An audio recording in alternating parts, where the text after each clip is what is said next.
പുകൾ പെറും വാർധയിലന്നൊരു നാൾ പുലരിക്കതിരിനോടൊപ്പമൊപ്പം പടികടന്നാശ്രമത്തിൻ്റെ നേർക്കായി ഒരു പിഞ്ചു കാലടിപ്പാടു കാണായി.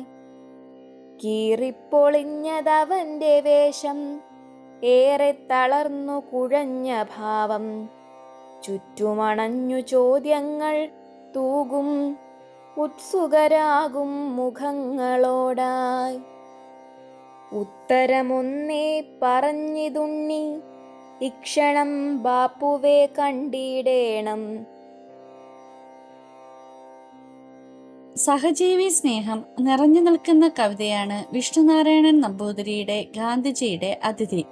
ഒരു പുലർക്കാലത്ത് അനാഥനായ ഒരു ബാലൻ അഭയത്തിനായി ഗാന്ധിജിയുടെ വാർധയിലെ ആശ്രമത്തിലേക്ക് പടികടന്നെത്തുന്നതാണ് തുടക്കത്തിൽ കാണുന്നത്.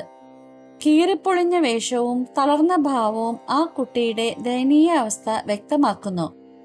അവന്റെ ദൈന്യത വേഷത്തിലും ഭാവത്തിലും ദർശിക്കാം. ചുറ്റും കൂടിയവരുടെ ചോദ്യങ്ങൾക്കെല്ലാം ഒരൊറ്റ മറുപടിയേ അവനുണ്ടായിരുന്നുള്ളൂ: ഈ ക്ഷണം ബാപ്പുവിനെ കാണണം. അവന്റെ നിശ്ചയദാർഢ്യത്തിനു മുന്നിൽ ആരും തടസ്സങ്ങൾ ഉന്നയിക്കുന്നില്ല. ബാപ്പുവിനെ കാണണം എന്ന ഒറ്റ ലക്ഷ്യത്തോടെ എത്തിയ ആ കുട്ടി അക്കാലത്തെ നിസ്സഹായരായ ഇന്ത്യൻ ജനതയുടെ പ്രതിനിധിയാണ്.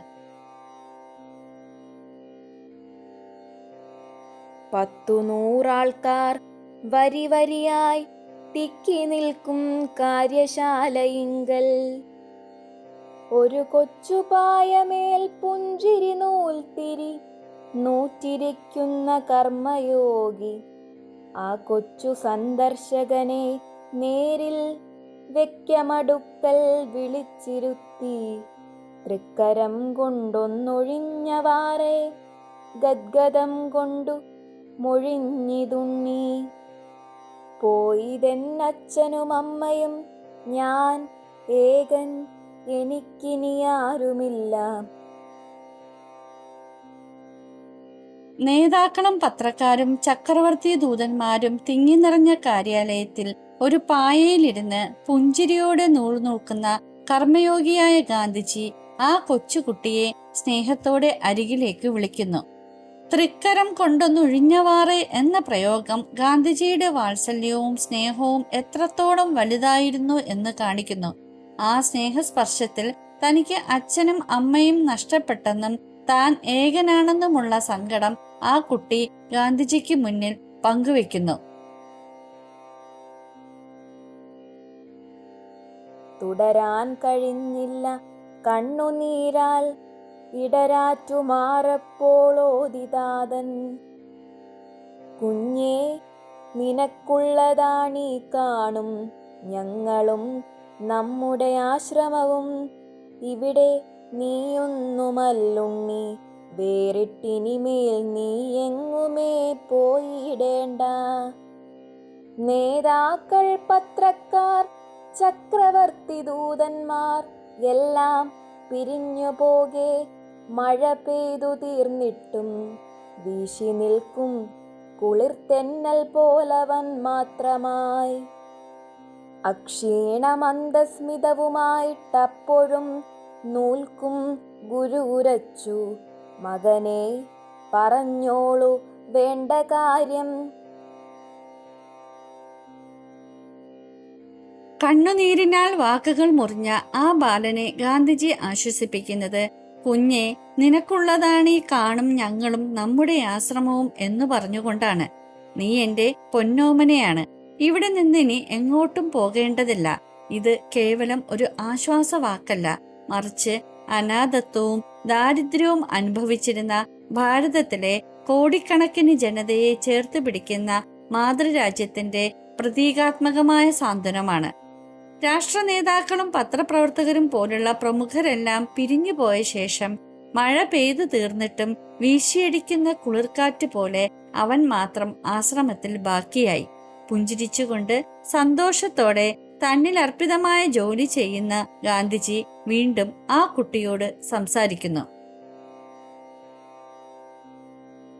അരികിലണഞ്ഞു പറഞ്ഞിതുണ്ണി, അറിയില്ലെനിക്കൊരു വേല പോലും അലസനായ എമ്മട്ടു പാർത്തിയിടും ഞാൻ. ഉതിരും അഭിമാന ബാഷ്പമോടെ മുകരുകയായി താതനുണ്ണി തന്നെ. ഒന്നല്ല പത്തല്ല കുഞ്ഞേ മക്കൾ, 100 കോടിയെ പോറ്റിയിട്ടും ഇനിയും അമ്മയ്ക്കും അടിത്തട്ടിൽ ഇടമുണ്ടു നിങ്ങൾക്കു വേല നൽകാൻ. ഉണ്ണിക്കരമിതു പെറ്റ നാടിൻ കണ്ണുനീരൊപ്പാൻ കരുത്തിയെന്നാൽ അമ്മയ്ക്കു പിന്നെന്തു ദുഃഖം, അമ്മയുള്ളപ്പോൾ നമ്മൾക്കുമെന്തു ദുഃഖം.